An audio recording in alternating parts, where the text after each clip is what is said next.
Salut tout le monde et bienvenue sur AP Photographie pour un épisode un petit peu particulier puisque aujourd'hui c'est un épisode qui a été réalisé grâce à vous. AP Photographie? Oui, mais sur YouTube. Ah.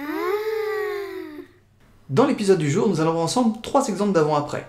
Alors 3 avant-après qui m'ont été envoyés par Olivier, Benjamin et Alexandre, 3 portraits retouchés à l'aide des tutoriels YouTube précédents qui étaient, je vous le rappelle, la retouche à l'outil correcteur, la séparation de fréquence ou split frequency et le dodge and burn.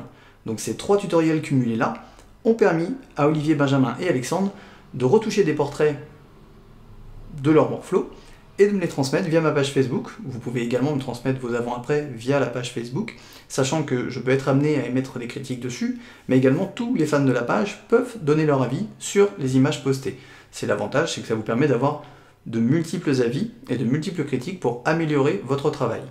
Donc chacune des images va être décortiquée, analysée, et également retouchée, si besoin, avec des corrections, avec des effets supplémentaires, et éventuellement avec des manipulations de l'image. Donc tout ça, on va voir ensemble, de manière à améliorer encore sensiblement votre compréhension des tutoriels précédents. Donc on commence tout de suite avec l'image d'Alexandre. A tout de suite. Bien, donc ici l'image d'Alexandre, avec ici l'avant, ici l'après. Donc, comme on peut le voir, ici c'est un portrait naturel avec une expression assez neutre, un visage légèrement de 3/4, mis en lumière avec un flash, probablement avec une softbox, mais face à la modèle, étant donné l'éclairage assez uniforme et l'emplacement de la catch light, donc cette fameuse marque de lumière que l'on retrouve ici dans la pupille, une lumière donc sur le côté de la modèle qui crée très certainement la rim light qu'on voit ici, les bords du cou, les cheveux, et qui semble également avoir servi à éclairer le fond blanc avec une lumière additionnelle, donc soit par rebond ici pour créer une fameuse rim light, soit une troisième source, donc je pense ici 2 ou 3 sources. Ici donc la retouche est bien visible, peut-être même un peu trop, puisque le visage en fait perd du relief. Donc vous voyez ici, on voit quand même les marques de la prise de lumière sur la peau et sur l'anatomie du visage, qu'ici on perd quasiment, puisque là, il n'y a plus réellement de relief, il n'y a plus réellement de volume, ça devient assez plat. Donc je pense que ça vient de l'utilisation d'une brosse un petit peu trop large, ou d'un flou peut-être trop prononcé sur les préparatifs de la séparation de fréquences, ce qui va donner un aspect trop peu naturel à la peau. Alors c'est un coup de main à prendre à force de pratique, mais on va voir ensemble comment rattraper l'absence de relief, tout simplement en retravaillant le dodge and burn sur le visage. Je n'ai pas recréé de fichier sur la séparation de fréquences, parce que je voulais pas faire un épisode trop long. Donc ce qu'on va faire, c'est qu'on va se concentrer tout simplement sur le fichier avant, pour vous montrer un petit peu comment retravailler cette texture, du moins cet aspect du visage avec le dodge and burn. Donc, comme sur notre tutoriel précédent, on va créer donc un nouveau calque sur lequel 50% de gris que l'on passe en lumière tamisée. Ici, une brosse donc douce, avec un flux à 10%, et on va venir peindre en blanc par-dessus. Donc, là, on peut voir où sont les impacts lumineux sur le visage. Je vais vous les montrer rapidement, avec une brosse dure qu'on va peindre en rouge pour bien voir où ça se situe. Donc on a des impacts lumineux ici, on a un impact lumineux également ici sur la bordure de l'œil, ici sur le dessus de la pommette, ici légèrement sous la pommette, puisqu'ici on va avoir une zone d'ombre qu'il va falloir bien évidemment conserver, voire accentuer. On a ici donc le léger contour des lèvres qui prend toujours un petit peu de lumière, ici sur le dessus de la lèvre, là sur le menton, ici au niveau des commissures, là sur cette joue-là, on en a ici légèrement, on en a ici sur les ailettes du nez, on en a ici sous le dessous du nez, également donc retravailler éventuellement ici l'impact lumineux sur les yeux, sur le devant du front, sur les oreilles, bref, à peu près voilà les zones sur lesquelles on va travailler. Donc, on reprend le bon pinceau, donc à 10% de flux, et en blanc. Donc ici, on va venir travailler gentiment, hop, ouais, un petit peu trop, hop. Voilà. Ici également, là, on va venir retravailler ceci, un petit peu trop, voilà. Donc là, on a également un impact lumineux ici, ici sur les lettres du nez, ici. Donc vous voyez comme un simple coup de pinceau ici va pouvoir redonner un aspect un petit peu plus en volume au visage. Hop. Donc ici, je vous disais tout à l'heure, au niveau des lèvres. Là, redonner un tout petit peu plus de peps. Hop. Donc le but étant vraiment de redonner du volume au visage, du relief. Alors, sachant que là, on n'est pas sur une image sur laquelle le relief avait été perdu, on va tout simplement améliorer un tout petit peu le rendu, puisque ici l'éclairage était trop plat. Donc on va essayer de redonner un petit peu plus de contraste au visage. Une autre possibilité aurait été éventuellement de jouer sur les courbes, de manière à redonner un petit peu plus de puissance aux ombres et aux lumières, qui étaient totalement écrasées par l'éclairage de face. Donc prévoyez plutôt, quand vous faites une retouche comme celle-ci, ou du moins une prise de vue un petit peu classique, de prévoir que l'éclairage soit un petit peu comme une position de soleil, c'est-à-dire vraiment en hauteur. Là, l'éclairage en pleine face comme ça, c'est pas très heureux parce que ça va vraiment avoir tendance à aplatir les traits, tout simplement. Donc vous voyez, en quelques secondes, on a déjà un visage qui est un petit peu plus en relief. Alors on va diminuer un petit peu l'opacité, parce qu'ici on y allait quand même de bon cœur. Hop, encore un tout petit peu. Voilà, donc là, on a déjà un petit peu plus de relief au niveau du visage. Vous voyez l'avant, vous voyez l'après. Voilà, donc là, on récupère déjà un petit peu plus de contraste, un petit peu plus de vivant sur le visage. Donc ne pas hésiter à faire plusieurs passages, voire à recommencer si vous n'êtes pas satisfait du résultat. Là, je me concentre sur le visage, hein, je ne fais pas encore le coup, on pourrait le faire, bien évidemment. Ça ne prendra pas forcément très longtemps, bon, on va le faire rapidement. Hop. Donc voilà. Ensuite, on va passer donc au Dodge and Burn, mais cette fois-ci, on va travailler sur les ombres. Donc ici, on passe en noir. Au niveau du flux, on va passer à 4%. Et ici, donc même procédé, on va venir renforcer les zones d'ombre, de manière à redonner un petit peu de vivant. Hop, ne pas hésiter à réassombrir un petit peu les angles des yeux. Hop, comme ceci. Là, au niveau des cils. Donc là, sur le dessus de l'ailette. Ici, le trou du nez. La pointe du nez. Donc vous voyez déjà, on commence à récupérer un petit peu plus de volume. Ici, donc, le contour des lèvres, sous la lèvre elle-même. Ici, donc, sur la pommette. Même chose de l'autre côté. Hop. Travaille toujours un petit peu au niveau des sourcils, ça permet de redonner un petit peu plus de présence au regard. Hop, sur le bombé du front.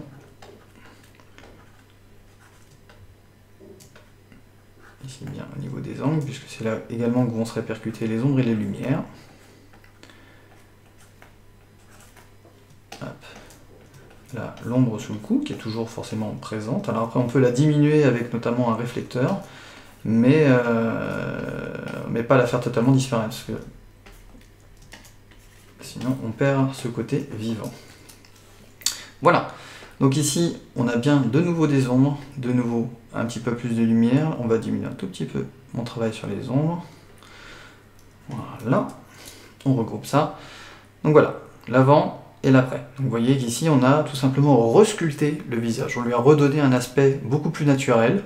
Alors, ce n'est évidemment pas une retouche complète. Là, on se concentre essentiellement sur le Dodge and Burn, qui va être la partie qui venait à manquer sur ce portrait. Alors, également sur la séparation de fréquences.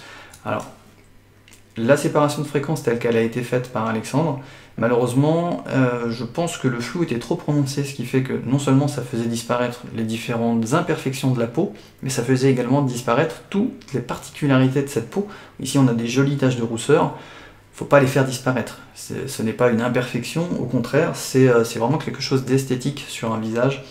Donc essayez, dans la mesure du possible, de ne pas retoucher les taches de rousseur. Certains photographes veulent à tout prix des taches de rousseur. Donc si ces gens-là les veulent, c'est pour une simple et bonne raison, c'est tout simplement parce que c'est esthétique. Donc voilà, c'est tout pour le premier portrait, donc celui d'Alexandre. sur lequel donc c'est le dodge and burn qui faisait défaut, et également donc la séparation de fréquence qui était trop marquée. Là on va pas avoir le temps de refaire une séparation de fréquence complète, mais dans l'esprit c'est ça. Donc ici on a bien un passage d'un visage qui était très plat à un visage avec une vraie sculpture. On passe tout de suite au visage suivant, qui est donc le portrait de Benjamin. A tout de suite. Bien, donc ici le portrait de Benjamin. Donc un joli portrait coloré, bien mis en lumière, avec des accessoires, une pose, bref. Un portrait complet où la lumière va être plus difficile à gérer, mais je pense que Benjamin a su utiliser ses sources à bon escient. On perçoit bien 2 à 4 sources, dont une face au modèle en hauteur, une sur la gauche de l'image qui crée la rim light sur le bras et sur le visage,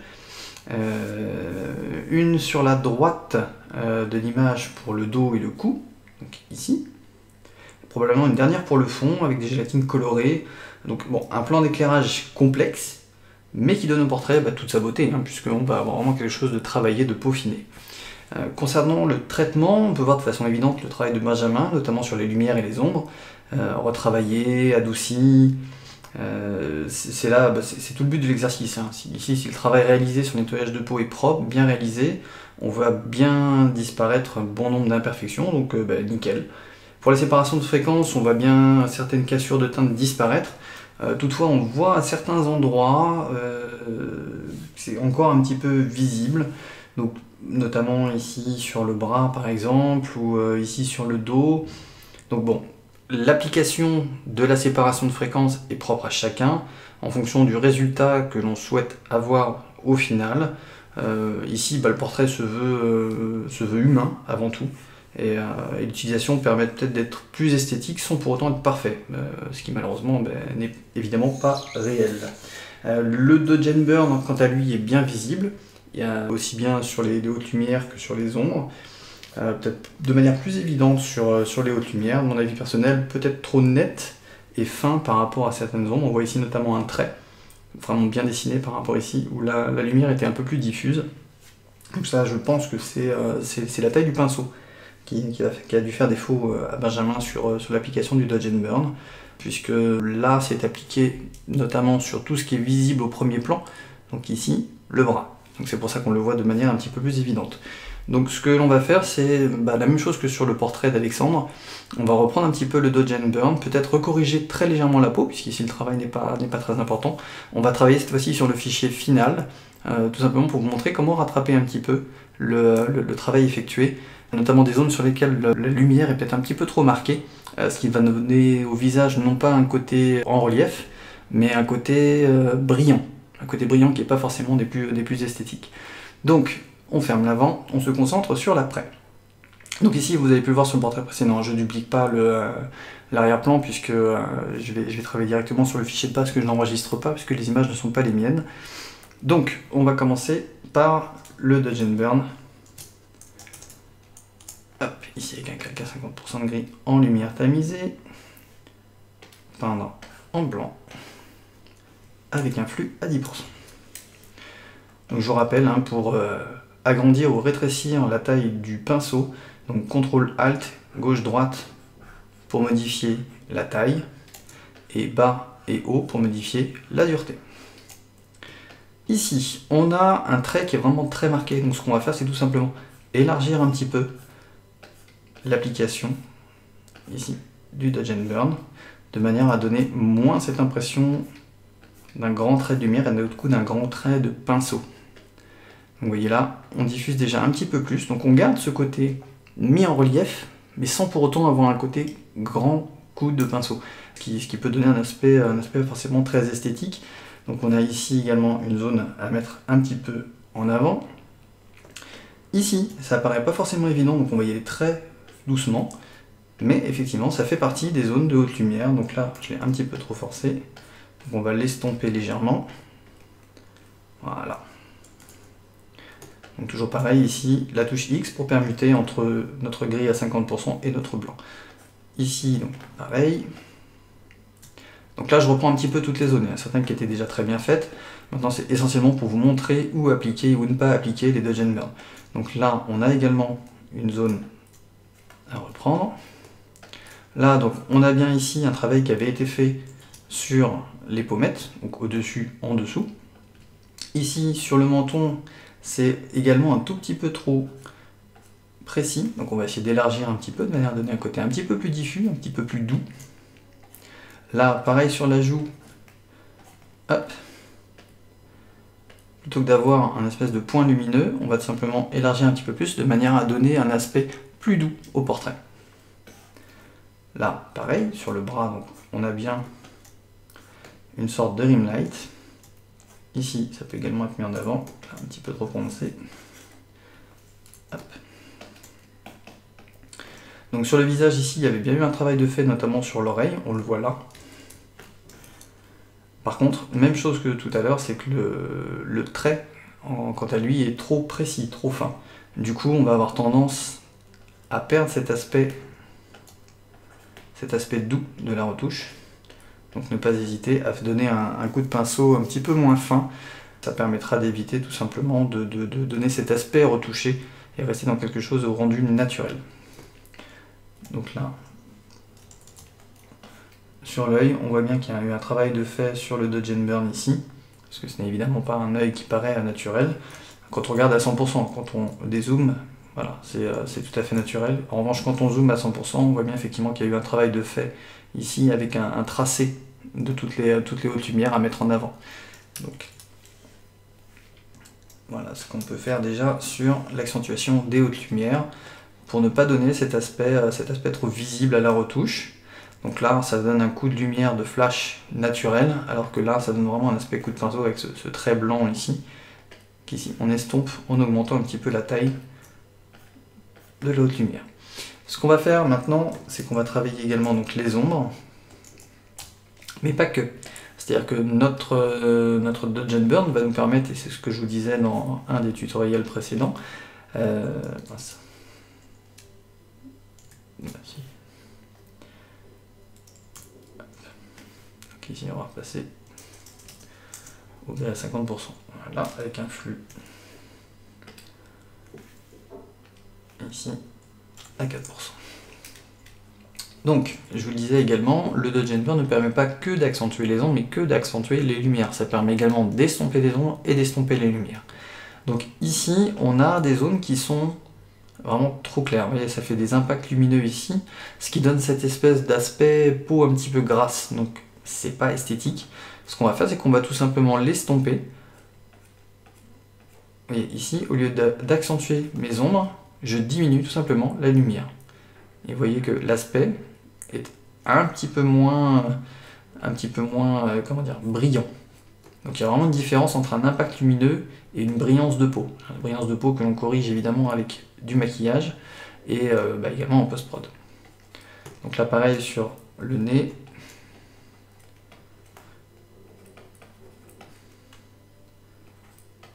Hop.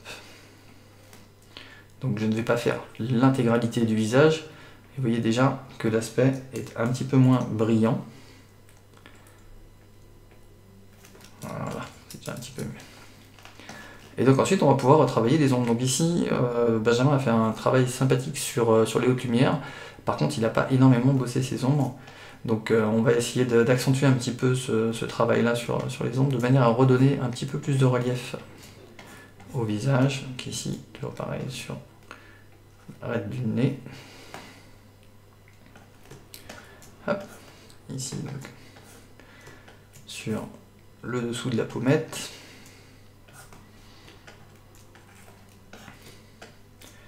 Là, pareil.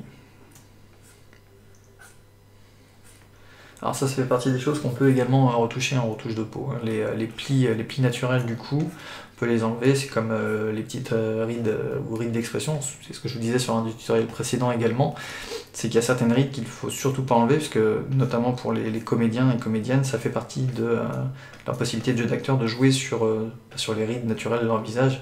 Vous voyez par exemple un Harrison Ford sans ses rides et ses expressions, avec son front levé, voilà, c'est plus vraiment Harrison Ford. Donc là, même exemple, il faut tout simplement éviter de retirer les rides et ridules qui peuvent faire partie de leur palette d'expression.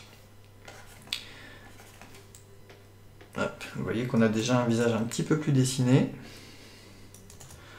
Alors, comme toujours, ne pas hésiter à estomper l'effet en diminuant l'opacité du calque quand on a la main un petit peu trop lourde, comme je l'ai été à l'instant. Voilà, donc là on a déjà un travail un petit peu plus marqué sur les reliefs de visage. Ici donc sur les hautes lumières, on va diminuer également un petit peu l'opacité de ce calque-là. Encore un petit peu. Voilà. Très bien. Donc ce que l'on peut faire ensuite, on va faire un calque à plat, c'est qu'on va continuer légèrement le travail sur la retouche. Donc on prend notre outil correcteur que l'on va appliquer sur certaines zones, notamment celles qui ne sont pas forcément les plus soignées. Alors là par exemple typiquement, puisque vous avez une surface qui est déjà traitée, vous avez la possibilité d'utiliser l'autre outil correcteur, donc celui-ci, l'outil correcteur localisé cette fois, puisque là on va avoir des très petites zones à retoucher. Donc, par exemple ici, hop, un tout petit bouton. Voilà, donc ça donne un aspect granuleux qui peut paraître naturel mais qui n'est pas forcément esthétique. Donc là on conserve un aspect naturel de la peau puisqu'on a toujours une texture, mais par contre on va corriger les petites imperfections qui peuvent faire tiquer, qui peuvent paraître trop présentes, trop marquées, et du coup gâcher un petit peu l'esthétique globale du portrait. C'est pas forcément une manipulation lourde à faire, mais l'aspect granuleux d'une peau, c'est pas forcément ce qu'il y a de plus joli, surtout quand on a un piqué d'objectif comme ici, où c'est quelque chose qui va être très visible, et surtout quand c'est pris en lumière par un coup de flash, c'est trop visible, et du coup ça donne un aspect pas net à la peau. Donc là, évidemment, je reviens là sur ce point-là parce que c'est l'objectif de l'épisode et du tutoriel, mais sur un portrait naturel d'un individu lambda, d'un particulier, vous n'avez pas forcément besoin de travailler à ce point la peau. Hein. Là c'est vraiment pour pousser les manettes et vous montrer ce qu'il est possible de faire, mais c'est pas pour autant qu'il faut le faire sur chacune de vos images. C'est vraiment l'objectif de démonstration, ni plus ni moins. Donc là, vous voyez, on estompe déjà beaucoup cet aspect trop texturé de la peau. Et du coup, on regagne en netteté de la peau, pas en netteté de l'image évidemment. Donc on a déjà une peau qui va avoir une approche plus esthétique. Alors autre petite astuce supplémentaire dans l'épisode du jour, pour éliminer des cheveux parasites, comme on a par exemple ici. Là, j'ai déjà le bon outil, l'outil correcteur localisé va vous permettre de diminuer, ou du moins d'estomper, voire même d'effacer certains de ces cheveux parasites-là. Donc ça, ce sont des cheveux tout simplement qui ne sont pas incorporés dans la coiffure, qui sont à l'extérieur de la coiffure, et qui, par la magie du flash, vont prendre la lumière. Donc on va les voir davantage que les autres cheveux. Donc vous voyez, ici, on a le cheveu qui est coiffé, puisqu'on voit bien qu'il est dans le même sens. Et par contre, on a un cheveu hirsute qui est sur le dessus, qui lui a pris un coup de lumière supplémentaire. Donc la lumière qui est venue taper ce bord ici du chapeau a pris également en lumière les quelques cheveux hirsutes qui subsistaient ici. Donc on va tout simplement, avec l'outil correcteur localisé, tracer un trait autour de ce cheveu. Et vous voyez qu'il disparaît assez naturellement, puisque comme il va pondérer la surface qui est autour de la zone de retouche, et bien ça va tout simplement reprendre le cheveu d'arrière-plan pour le coller par-dessus et respecter les mêmes lignes, les mêmes directions. Donc même chose ici sur le cheveu hirsute qu'on voit juste là. J'ai un peu, hop là, un peu abusé mon tracé. Donc ici on a également une pince, enfin pas une pince mais un accessoire de coiffure qui permet simplement de maintenir le cheveu, qui va se mettre en travers. Donc là vous voyez. Hop. Donc c'est pas de la grande retouche, hein. On n'est pas en train de faire une retouche pour L'Oréal ou je ne sais qui d'autre, mais voilà, ça permet déjà d'estomper un aspect visuel qui est pas terrible, et de faire des cheveux bien nets, bien propres. Donc voilà, ça évite d'avoir des éléments parasites dans l'image. Donc voilà, c'est la possibilité de donner un aspect beaucoup plus fini à l'image, donc c'est une petite astuce en plus. Ça va être à peu près tout sur le portrait de Benjamin, qui était déjà bien avancé. Donc vous voyez, avec ne serait-ce que quelques corrections, on arrive déjà à un résultat qui est beaucoup plus esthétique et beaucoup plus fini. Donc vous l'aviez vu tout à l'heure au niveau des textures de peau, ne pas laisser, comme c'était le cas ici, une peau trop texturée ou des pores un peu ouverts. Voilà, ça ne va pas donner un aspect très heureux à votre photo. Donc ça, c'est vraiment un aspect sur lequel il faut travailler. C'est que la texture de peau doit vraiment être propre et pas trop texturé, pour ne pas donner cet aspect soit gras, soit les pores ouverts, bref, ne pas donner ce côté trop peu esthétique. Voilà, donc c'est une photo qui était malgré tout bien traitée, avec une bonne compréhension des différentes techniques. On sent une vraie volonté de Benjamin d'amener quelque chose à son image, et même si des points restent encore à travailler pour peaufiner le résultat final, c'est un premier essai à partir des tutoriels et c'est vraiment super encourageant. Donc on va maintenant passer au dernier extrait des fichiers reçus, la photo d'Olivier, un magnifique portrait d'enfant avec des yeux qui vont faire craquer plus d'une dans quelques années si ce n'est pas déjà le cas. A tout de suite. Alors, ici nous avons vraiment un excellent portrait pour tout plein de raisons. Les couleurs sont vraiment magnifiques, jeu de couleurs complémentaires très bien amené, avec une couleur ocre au fond, ici, et cassé par le bleu des vêtements et des yeux du petit tombeur qu'on a sous les yeux. Léger vignettage pour vraiment bien centrer sur le modèle, bien centrer le regard sur le modèle. C'est lumineux, vraiment un très très bel exemple du rendu possible avec les 3 tutoriels et même plusieurs autres à venir, puisqu'ici on a d'autres notions qui sont également mises en avant. Il n'y a pas que la séparation de fréquence, le dodge and burn ou la correction de peau, il y a également donc le vignettage, les courbes, etc., etc. Donc vraiment un très très beau travail. La retouche des imperfections est nickel, il n'y a pas de traces de marques restantes. Même sur le mur, les petites marques sur le visage ont disparu. Le fait après d'enlever ou non les grains de beauté qu'on a ici et qu'on ne retrouve plus là par exemple, ici également, ça c'est libre à chacun.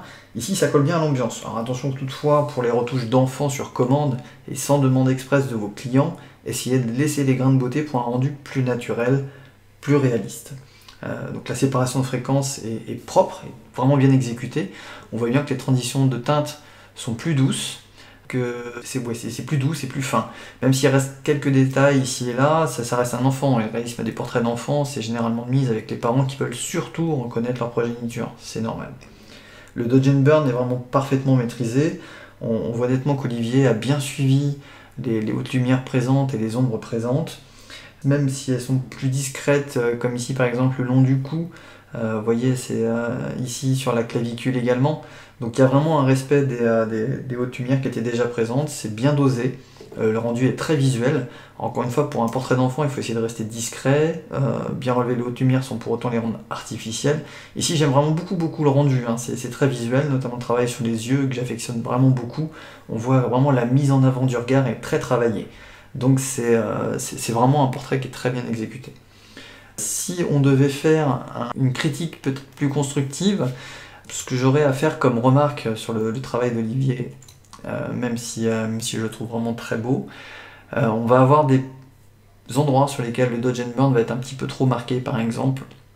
Je pense notamment, je vais vous montrer par exemple, ce sera plus simple.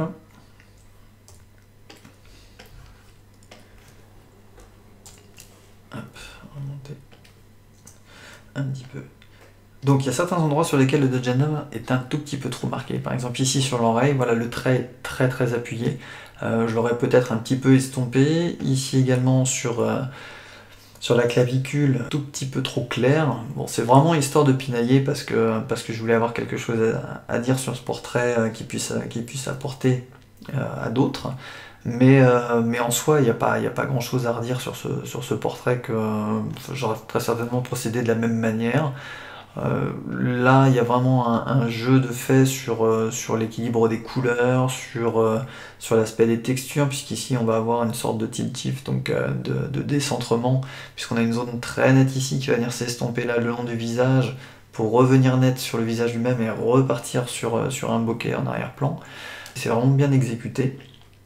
Il n'y a pas grand chose à dire, non, vraiment il y a trop peu de points à revoir pour que vraiment je retraite ce portrait. Donc vraiment un grand bravo à Olivier, qu'on sent déjà beaucoup plus à l'aise sur ces techniques, la qualité d'exécution est vraiment au rendez-vous, donc bravo à toi. Voilà, cet épisode spécial est à présent terminé. Alors épisode spécial dans son contenu, puisque c'est un épisode qui avait été réalisé grâce à Alexandre, Benjamin et Olivier. Donc merci à vous trois d'avoir publié sur mon mur ces images avant-après, donc du bout de capteur à l'image finale. C'est une possibilité qui est ouverte à tout le monde. Vous avez possibilité de poster sur mon mur Facebook directement vos avant-après. Donc ça permettra d'avoir mon retour, mais également le retour d'autres personnes qui passeraient sur la page ou qui y sont abonnées. Merci également aux plus de 600 personnes qui suivent actuellement cette chaîne. C'est une grande fierté pour moi de voir que déjà plus de 600 personnes en à peine quelques semaines suivent cette chaîne et s'y sont abonnés. Donc merci à toutes et tous. Un prochain épisode est déjà en cours de réalisation. Également à venir des tests de matériel. Merci à Damien de Phototrend de m'avoir inclus dans ces tests matériels. Donc je vais essayer de vous faire des reviews un petit peu détaillées et surtout mis en pratique de différents matériels adaptés pour les photographes et les retoucheurs. Donc ça, ce sera dans les semaines à venir. Je vous tiendrai au courant de toute façon de la publication de ces vidéos. Donc merci à toutes et tous. Je vous dis à très bientôt et à très vite sur AP Photographie. À très bientôt. AP Photographie? Oui, mais sur YouTube. Ah.